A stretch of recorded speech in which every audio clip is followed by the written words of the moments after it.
In August of 1965, on this very road, a young man was confronted by what he described as a 7-foot-tall ape covered in long hair. It emerged from these thick woods and chased him down the road on 2 legs. The event, which was publicized in the newspaper, would trigger an all-out monster hunt by authorities. This is the true story.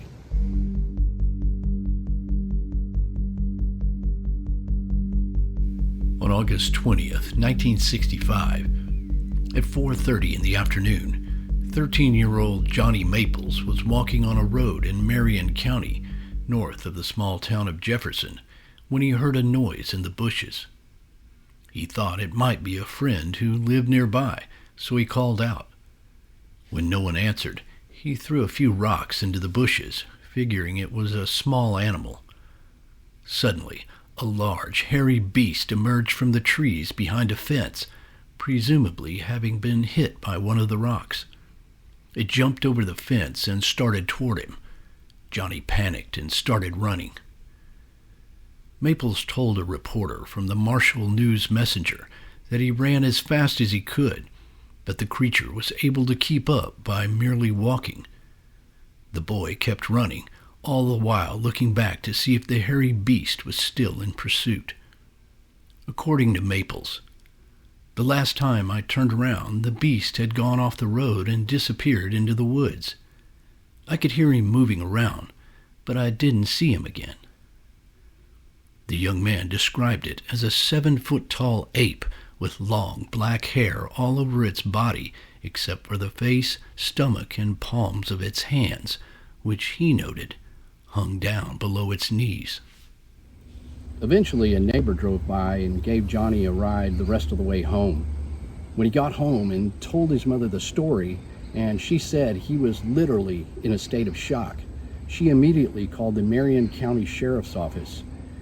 Well, they dispatched a deputy down here, but by the time he got here, he could find no evidence of the alleged beast.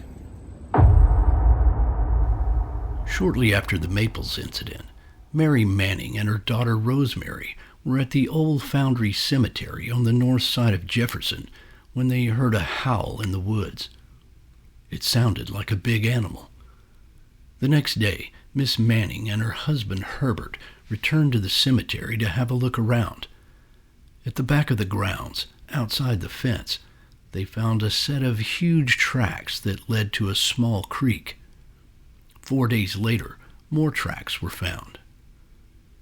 The tracks were inspected by several men, including Marion County Deputy Sheriff Bill Freeze. Freeze told reporters the tracks didn't appear to be those of a bear, though he didn't know what kind of animal had made them. Some theorized the tracks were made by the very same creature that chased poor Johnny Maples, a creature the newspaper dubbed the Marion County Monster.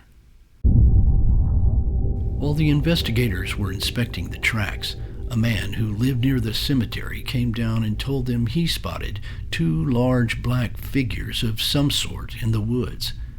He was too afraid to approach them, so he ran back to his house and watched through a window until the animals disappeared down the trail. The incidents, which occurred in 1965, weren't the only ones. According to the Marshall News Messenger, there had been a string of sighting reports dating back at least 5 years to establish a recent history of Marion County monster reports. As the newspaper relayed the various stories, carloads of curiosity seekers came to investigate, while more witnesses came forth telling of their own strange experiences. One of these was Richard Eason, who had worked as a conductor for the Texas and Pacific Railroad years before. Eason told the Longview News-Journal that on a cold November night in 1927, he was conducting the train through rural Marion County when he stopped at a telephone house to call ahead. When Eason opened the door to the phone house, he caught a glimpse of something standing in the flickering firebox light of the train's oil-burning engine. He said it appeared to be a giant ape or gorilla standing on its back feet with its arms upraised and teeth bared. Eason was so frightened he retreated back to the engine, where he told the engineer and fireman what he had seen. Not surprisingly, neither of his co-workers wanted to get off the train to investigate.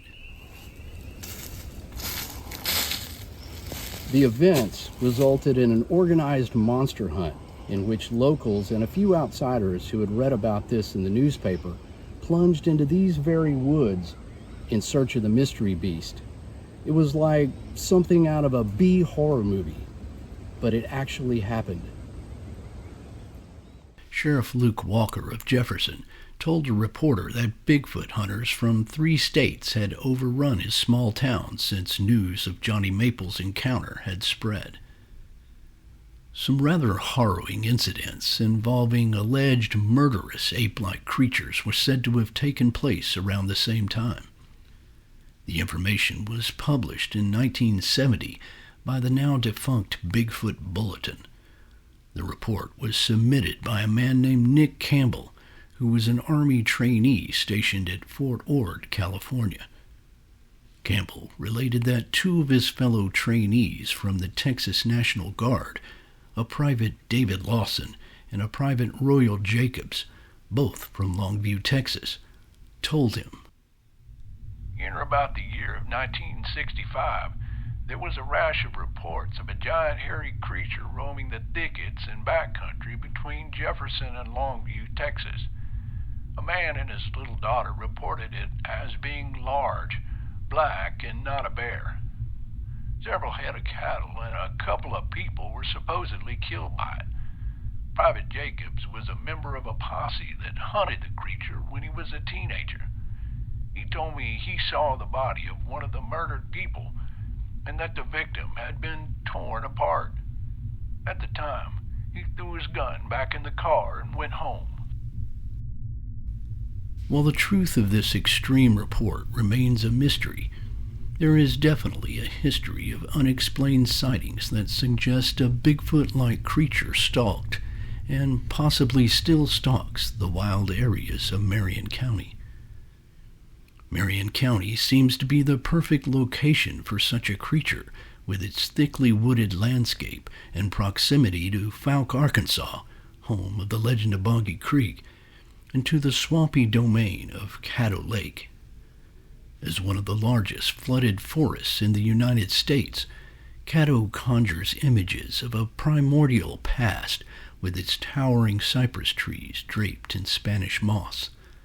The landscape here is home to a variety of wildlife, including majestic waterfowl, eagles, snakes, alligators, and wild boar, and perhaps, some say, the Marion County monster, or as it's sometimes referred to, the Caddo creature. Legends of strange things in the area date back to the first native inhabitants. The Caddo Indian tribe, for which the lake was named, spoke of a race of large beings who inhabited the woods of the Arklatex. They referred to them as the Hayakatse, which translates roughly to lost giants. In modern times, sightings of Bigfoot-like creatures in the shadow of Caddo Lake and its associated bayous have persisted for years. There is something out there. The incident in which Johnny Maples was chased down this very street by a mysterious bipedal beast so many years ago stands as one of the high points in the story of the Marion County monster. Though the road is now paved and buzzing with modern cars, the mystery surrounding it still lingers in the deep shadows among these very trees.